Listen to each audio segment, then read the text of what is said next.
الحمد لله رب العالمين والصلاة والسلام على سيد الأنبياء والمرسلين أما بعد فأعوذ بالله من الشيطان الرجيم بسم الله الرحمن الرحيم سبحان الذي أسرى بعبده ليلا من المسجد الحرام إلى المسجد الأقصى الذي باركنا حوله لنريه من آياتنا إنه هو السميع البصير صدق الله العظيم وصدق رسوله النبي الكريم ونحن على ذلك لمن الشاهدين والشاكرين والحمد لله رب العالمين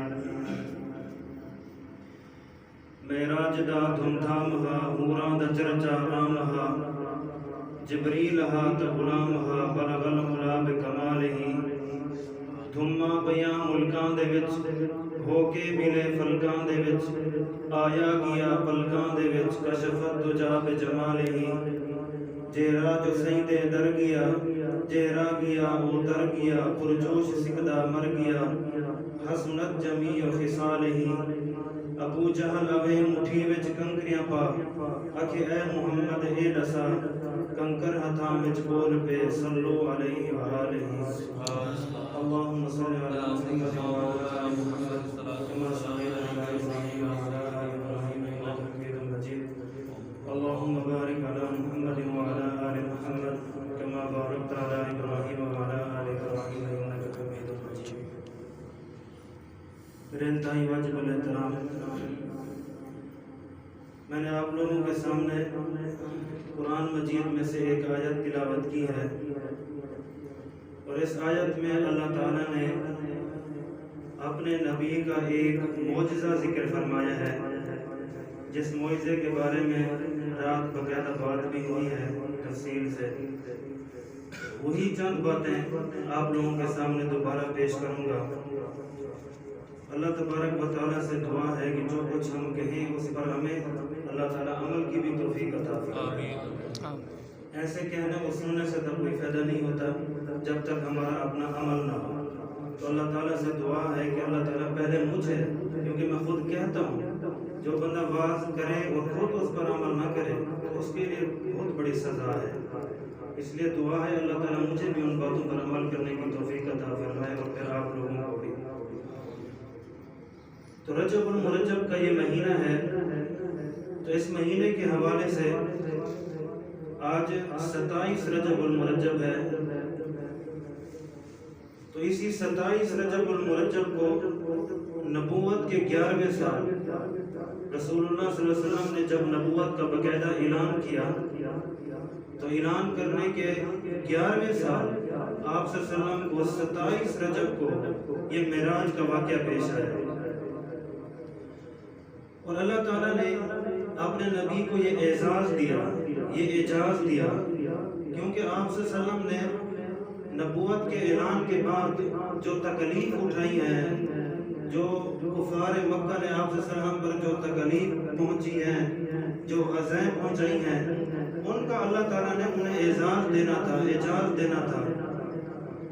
تو اگر پیچھے کی ہم آپ نے رسول اللہ صلی اللہ علیہ وسلم کی زندگی دیکھیں، جب آپ نے نبوت کا اعلان کیا تو خود آپ کے رشتہ داروں میں آپ کے مخالف تھے، آپ کی طرف پتھر پھینکنے والا سب سے پہلے آپ کا چچا تھا، جس نے سب سے پہلے آپ پر پتھر پھینکا۔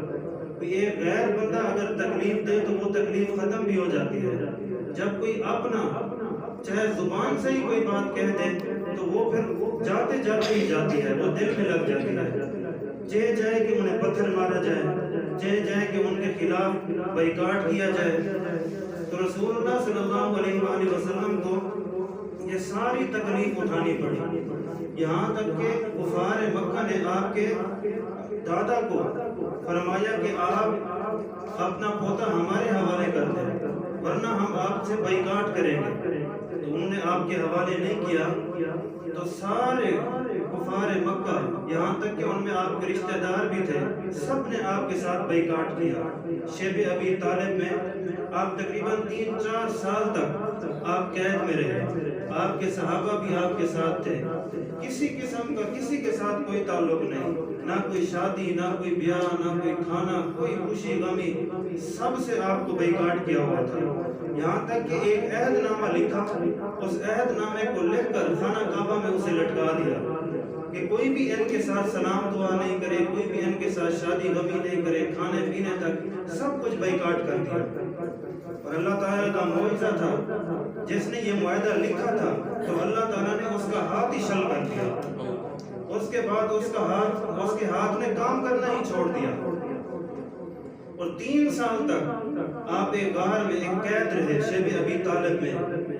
تو 3 سال تک، 3 سال کے اندر ایک دیمک نے، وہ جو عہد نامہ لٹکا ہوا ہے نا خانہ کعبہ کے اندر، دیمک نے اس عہد نامے کو کھا لیا سارا کا سارا۔ صرف خدا یا اللہ ایسے نام جہاں جہاں لکھے ہوئے تھے صرف وہی نام باقی رہے، باقی سارا کا سارا عہد نامہ دیمک نے کھا لیا۔ تو رسول اللہ صلی اللہ علیہ وسلم کو معجزے کے ذریعے پتہ چلا کہ وہ عہد نامہ جو لکھا ہوا تھا وہ ختم ہو چکا ہے، دیمک نے اسے کھا لیا ہے۔ تو آپ کو پتہ چلا، تو اس کے بعد پھر یہ محاصرہ ختم ہوا، آپ باہر آئے، پھر آپ نے تبلیغ شروع کی۔ پھر سفر طائف آیا، طائف کا سفر آپ سب لوگوں کے سامنے ہے۔ وہاں آپ کو جو تکلیفیں دی گئی، یہاں تک کہ بستی کے چھوٹے چھوٹے مباش بچے آپ کے پیچھے لگا دیے گئے، آپ پر پتھر پھینکے گئے، آپ کا سارا جسم مبارک زخمی ہو گیا، یہاں تک کہ آپ کے جوتے مبارک خون سے بھر گئے۔ اتنی تکلیف دی گئی، لیکن ان کے باوجود رسول اللہ صلی اللہ علیہ وآلہ وسلم نے ان کے لیے بد دعا نہیں کی، ان کے لیے بد دعا نہیں کی۔ اتنی تکلیفیں ہوئی، اور ان کے بعد پھر آپ کے چچا کی وفات، پھر آپ کی بیوی حضرت خدیجہ کی وفات۔ جب اتنی تکلیف سے آپ گزرے تو اس کے بعد اللہ تعالیٰ نے آپ کو یہ اعزاز دیا، یہ اعجاز دیا، یہاں تک کہ اللہ تعالیٰ نے آپ کو اپنے پاس بلایا۔ آپ ایک رات ہانی کے گھر میں سوئے ہوئے تھے، تو حضرت جبرائیل علیہ السلام آئے چند اور فرشتوں کے ساتھ، دروازے سے نہیں آئے، چھت پھٹی اور آپ اندر آئے۔ آپ سوئے ہوئے تھے، آپ کو جگایا اور فرمایا کہ آپ نے سفر کرنا ہے ہمارے ساتھ۔ تو آپ صلی اللہ علیہ وسلم وہاں سے جاگے، حضرت جبرائیل علیہ السلام کے ساتھ چلے۔ سب سے پہلے آپ حتیم کعبہ میں آئے۔ میں نے آپ کو رات تک بتایا ہے کہ حتیم کعبہ کیا ہے۔ ایک تو خانہ کعبہ ہے، اس کے ساتھ ایک حتیم ہے، اس کا نہ دروازہ ہے نہ چھت ہے۔ وہ ہم جیسے غریب لوگوں کے لیے کوئی اگر جائے، اللہ تعالیٰ ہم سب کو وہاں جانے کی توفیق دے، تو ہم جب جائیں گے تو وہاں دیکھیں گے ایک خانہ کعبہ وہ تو بند ہوتا ہے نا، وہاں تو جا ہی نہیں سکتے۔ ایک حتیم کعبہ ہے، اگر اس کے اندر بندہ چلا جائے تو خانہ کعبہ کے اندر جانا ہی شمار ہوتا ہے۔ تو حتیم کعبہ میں آئے تو آپ وہاں جا کر پھر سو گئے۔ تو حضرت جبرائیل نے وہاں سے آپ کو جگایا، پھر آپ کو ساتھ لیا، پھر جائے زمزم پر آپ کو لے گئے، جہاں کنواں ہے زمزم کا، وہاں آپ کو پھر سلا دیا، پھر آپ کا سینہ چاک کیا، شق صدر کیا، آپ کا سینہ چاک کیا، سینہ 2 حصوں میں تقسیم کیا، پھر آپ کا قلب اطہر باہر نکالا، آپ کا دل باہر نکالا، اور جنت سے جو تھالی لائی ہوئی تھی ان کے اندر رکھا، اور زمزم کے پانی سے آپ کے قلب اطہر کو دھویا گیا۔ قلب اطہر کو آپ نے دھویا، دھونے کے بعد ان کے اندر پھر ایمان اور نور کی تجلیات بھری، پھر آپ کا دل مبارک سینے کے اندر رکھا اور سینے کو دوبارہ بند کر دیا، اور اس کے اوپر ہاتھ پھیر دیا، اور سینے پر کوئی بھی نشان باقی نہیں تھا، کہ ایسا لگتا ہی نہیں تھا کہ آپ کا سینہ کھلا ہے یا نہیں کھلا۔ تو وہاں واپس رکھا، اور یہ ایک مرتبہ نہیں ہوا، 4 مرتبہ حضور کے ساتھ ایسا ہوا ہے۔ حضور کے سینے کو چاک کیا گیا، دل کو باہر نکالا گیا۔ سب سے پہلے جو آپ کا شق صدر ہوا، آپ کی عمر تقریباً 2-2.5 سال کی تھی۔ آپ حضرت حلیمہ کے گھر تھے، باہر اپنے رضائی بھائی کے ساتھ آپ کھیل رہے تھے، تو ان کے رضائی بھائی دوڑتے دوڑتے ہوئے آئے، اپنے والدین کو بتایا کہ ہمارے رضائی بھائی کا کسی نے سینہ چاک کر دیا ہے، سینہ کھول دیا ہے۔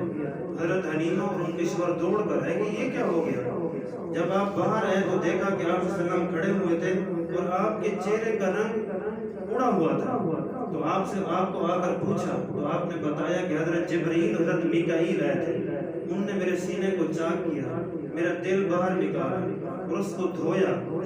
وہ شق صدر اس لیے تھا کہ آپ کے دل کے اندر کسی گناہ یا کسی اور چیز کی طلب بھی پیدا نہ ہو، یعنی کہ دھو کر آپ کا سینہ، پھر آپ کے سینے دل کے اندر، آپ کے سینے کے اندر دل رکھا گیا۔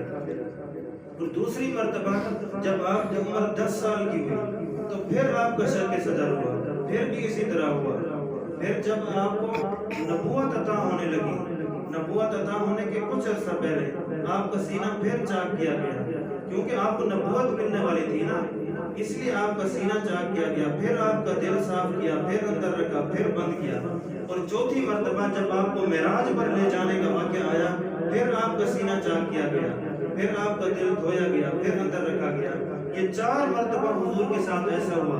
یہ شق صدر حضور کا ہوا.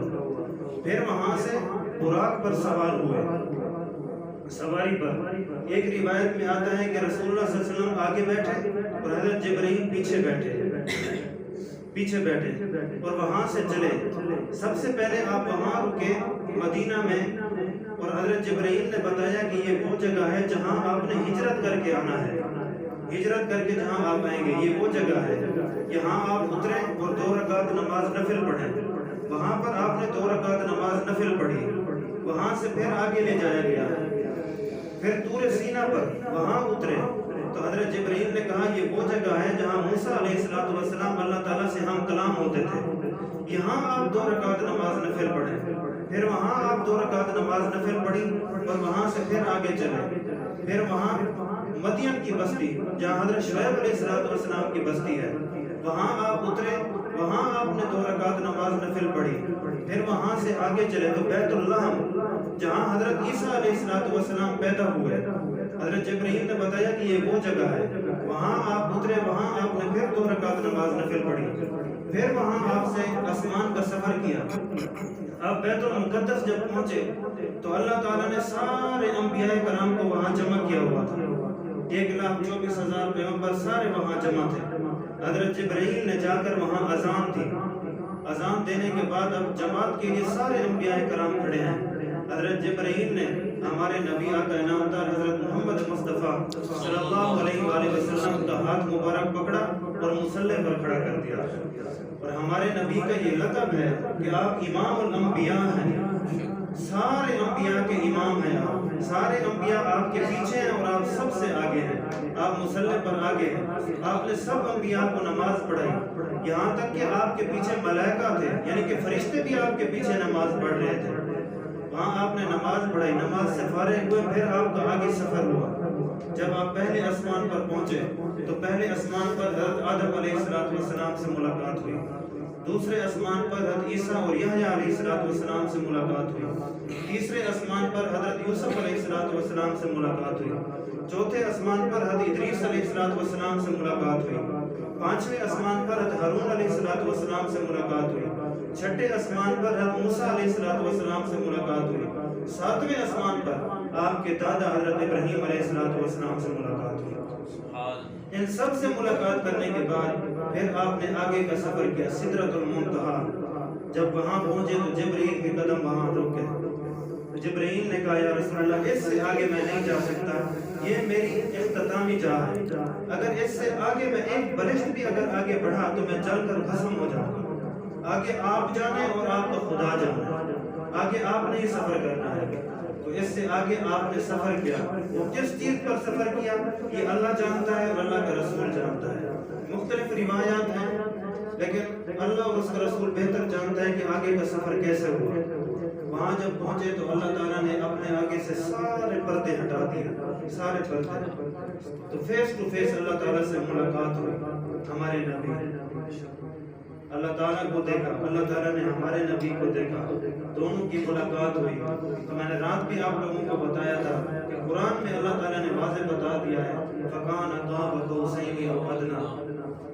اتنا قریب ہوئے جیسے 2 کمانیں ان کے جو نکرے ہوتی ہیں جیسے وہ آپس میں ملتی ہیں نا، قاب قوسین یہ اسے کہتے ہیں. یعنی ایسے دونوں اللہ اور اس کے رسول ایسے مل گئے ہیں جیسے یہ 2 کنارے ملتے ہیں.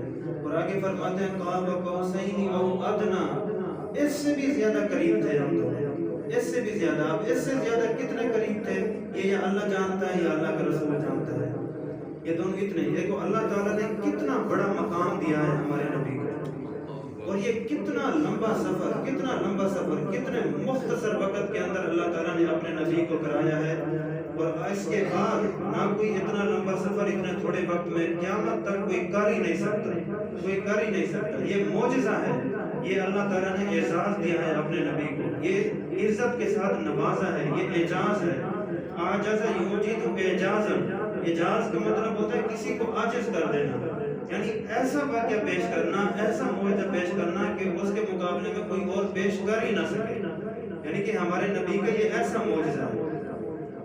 تو اللہ تعالیٰ نے اپنے نبی کو بہت سارے تحائف دیے، اس میں سب سے بہترین تحفہ جو اللہ تعالیٰ نے ہمارے لیے دیا ہے وہ نماز کا تحفہ ہے، جو اللہ کے نبی ہمارے لیے واپس لے کر آئے۔ تو تفصیل کے ساتھ میں نے آپ لوگوں کو رات بتایا بھی ہے، تو 50 نمازیں تھیں ہمارے لیے، تو واپس آتے ہوئے حضرت موسیٰ علیہ السلام نے واپس بھیجا، تو 9 مرتبہ آپ ہمارے لیے واپس گئے۔ 50 نمازوں سے کم ہو کر 45 نمازیں کم ہوئی، صرف 5 نمازیں ہمارے لیے بچی، 5 نمازیں۔ تو اللہ نے فرمایا میرے محبوب یہ میرا قانون ہے، جب میں کوئی قانون بنا دیتا ہوں تو اس قانون کو میں چینج نہیں کرتا، اس لیے میں نے جو 50 نمازوں کا کہا ہے تو میرا قانون اب بھی وہی ہے۔ اپنی امت کو جا کر کہہ دینا جو 1 نماز پڑھے گا اس کو 10 کا ثواب دوں گا، جو 5 پڑھے گا اس کو 50 کا ثواب دوں گا۔ اس لیے ہم تو پھر 1 بھی نہیں پڑھتے، یہ کیسے ہم نے حضور کے تحفے کی قدر کی ہوئی ہے، ہمارے لیے کتنا پیارا تحفہ لے کر آئے۔ تو سارے حضرات کوشش کریں نماز پڑھا کریں، اس لیے اللہ کے نبی ہمارے لیے یہ تحفے لے کر آئے تھے، اور ہمارا حق بنتا ہے کہ اس کو ہم سنبھال کر رکھیں۔ سارے حضرات کوشش کریں گے نا انشاءاللہ، کیونکہ یہ میں واقعہ تفصیل کے ساتھ پہلے بتا چکا ہوں، اس لیے میں نے تفصیل میں نہیں گیا، اتنا وقت بھی نہیں ہے تفصیل کا، تو رات چند باتیں آپ لوگوں کے سامنے عرض کر لی تھی، اس لیے مختصر آپ لوگوں کو بتایا ہے۔ اللہ تعالیٰ عمل کی توفیق عطا فرمائے۔ وما علینا الا البلاغ۔